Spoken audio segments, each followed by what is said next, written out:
Welcome, dear viewers, to the Peak Review Show where we look at matters science, politics, business, and arts. And for our show today, we are going to be looking at politics, but not the way you think. Today we're going to be looking at social media activism and how it has contributed towards a more democratic Kenya, political literacy, and civic education. But before we continue, let us have a look at the news headlines.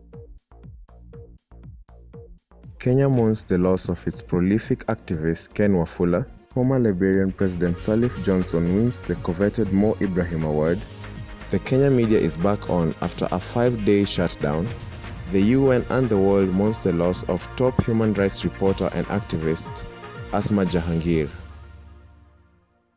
I know many of us are conversant with social media, but how does political activism and the influence it generates come into play? How does it contribute towards civic education, political literacy, and a better democracy in Kenya? Our reporter went out into the field to gather more, and here is Duncan Orondo with the report. Many people today are in social media in platforms such as Facebook and Twitter. Since these platforms command a great and faithful following, people have used them actively to address issues and ills in society, and that includes politics. These social media platforms provide a powerful avenue for political activism towards democratic issues in Kenya. Activism in Kenya has taken quite a dramatic shift from the physical demonstrations to online campaign.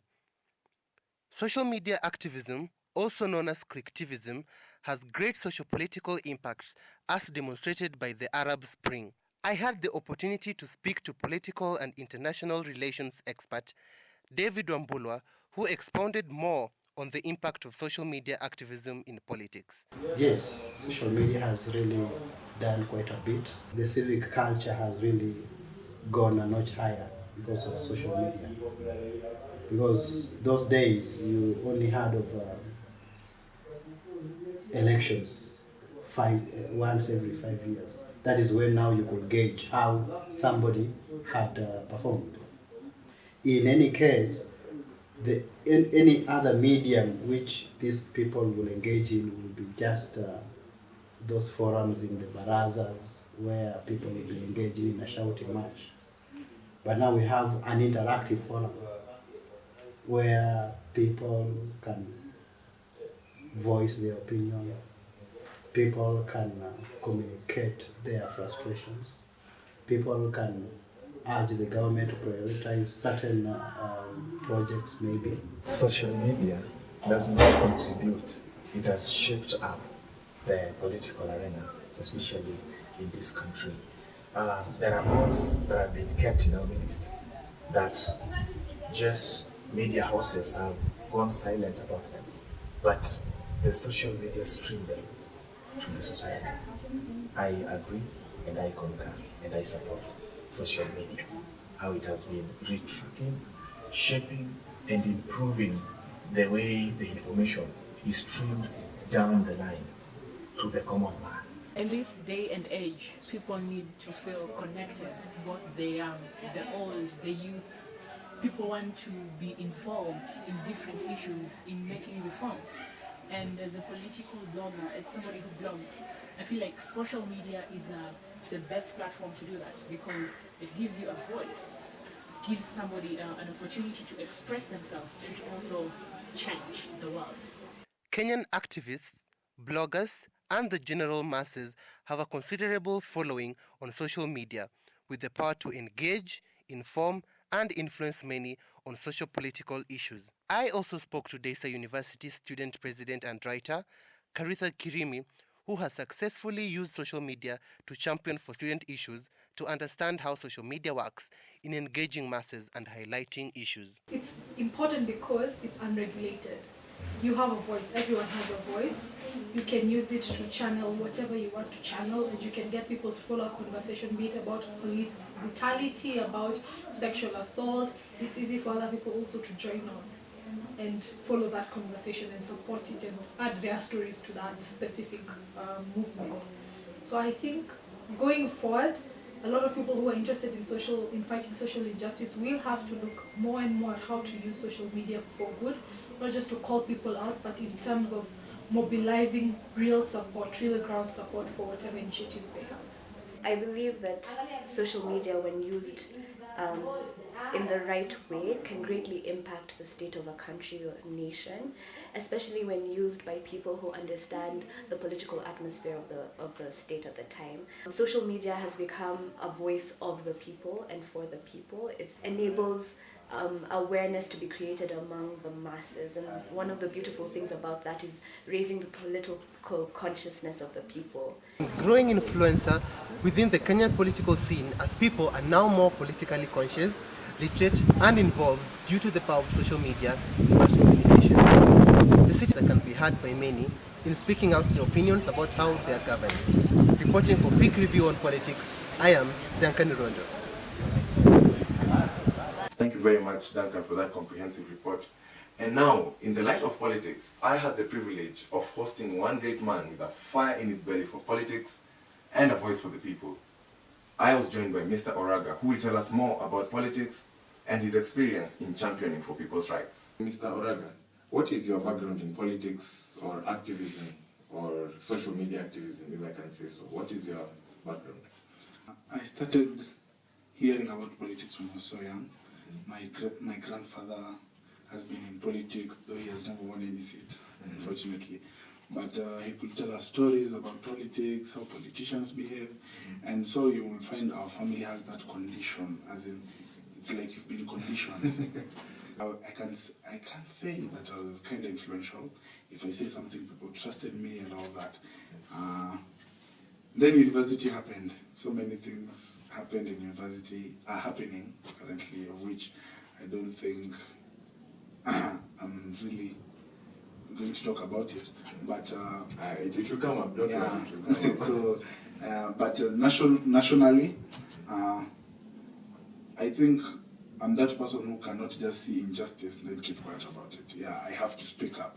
And then while you're speaking up, you just find yourself sharing the same ideas with some politicians. Then people think you're good in politics. So far, what are the channels that you have used in your political ambitions or your political engagements?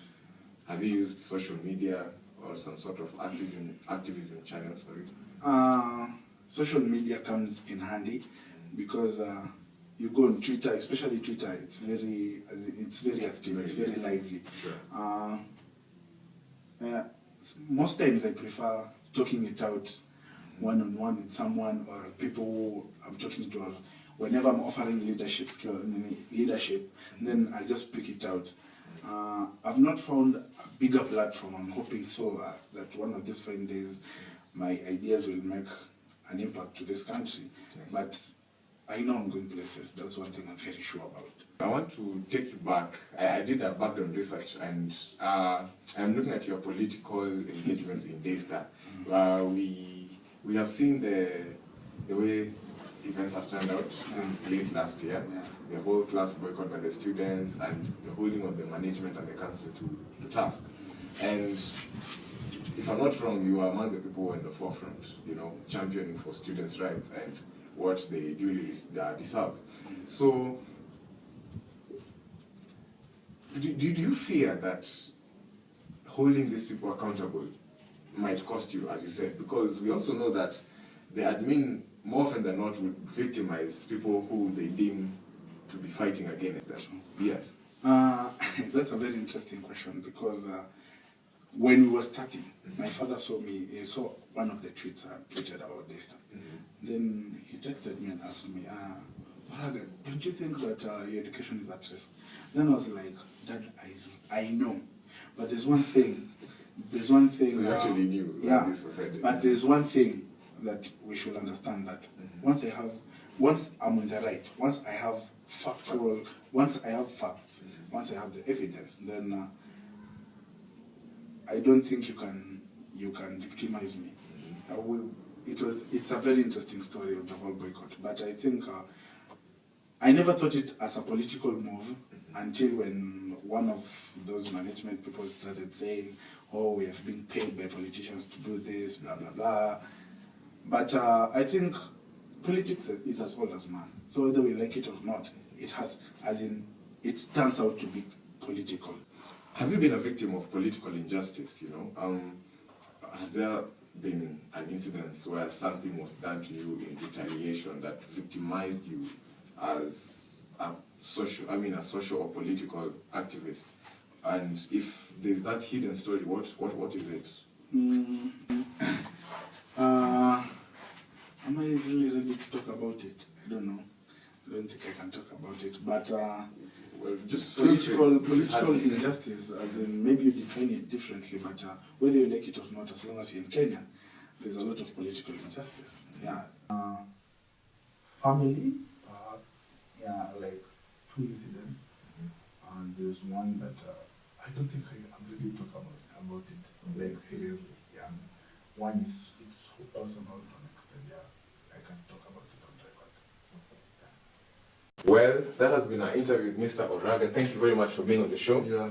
Don't go anywhere because we're going to have a short ad break and we'll be back with the hyper-local report. Stay tuned. Call Njambi Telecommunications to get connected. This is Fiber.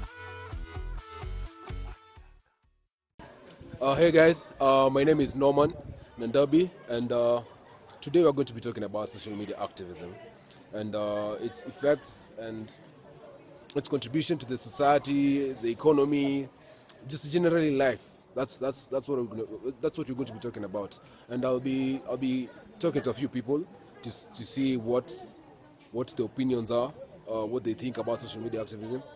So personally, I think social media activism is a good thing because people are aware of what's happening around them.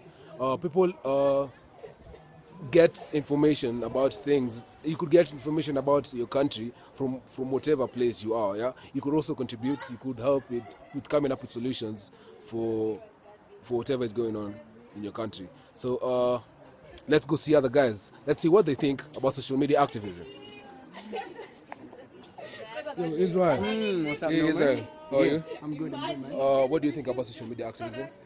Social media activism, it's something really good, and I'd like people to engage in it because it's the easiest way of doing or creating change and an impact in the world, man. Because social media is free and it's actually cheaper. Yeah. So, Thanks, man. that's it, man. Yeah. Easy. So that's Israel. Was it? Yeah. That's what he feels or he thinks about social media activism. We'll see. We have someone here. Jella, how are you? Hi. What do you think about social media activism? I don't really know much about social media activism, but I think it's a really good initiative because a lot of people get to be heard. At the same time, it also is a disadvantage because, not everyone is on social media, but that's all I have to say. Thank you very much. So that was Jella. You see, people have different opinions about social media activism, and it's mostly on the positive side. So this was Norman, your host, signing out. And that was our citizen reporter with the word on the ground on what you think about social media activism. We'll be right back after the break.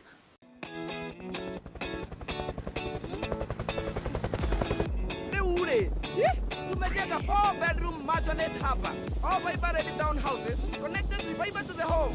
It's the holiday. I want to spend time with my kids. Nothing brings family together like fiber. Call Njambi Telecommunications to get connected. This is Fiber. Well, we are about to wrap things up, but before we conclude, we can all attest to the power of social media and how it has been able to even direct the political course of countries, including causing major revolutions and change as the people want it. And on that note, I want to share some words of wisdom from our very own renowned politicians in Kenya. That was the direct translation from Kikamba to Kiswahili. It says, Maondwa mekalile ekaima bite. So, you understand? It was direct. Yondwele sipite. You understand? These things that have stayed, please let them pass on and move on. Lakini mimi nasema yaliondwele sipite. Yaliondwele sipite. Yaliondwele sipite. Well, that has been Politics on the Peak Review Show. Till we meet again on the next episode, I have been your delighted host, David Julius. Stay tuned.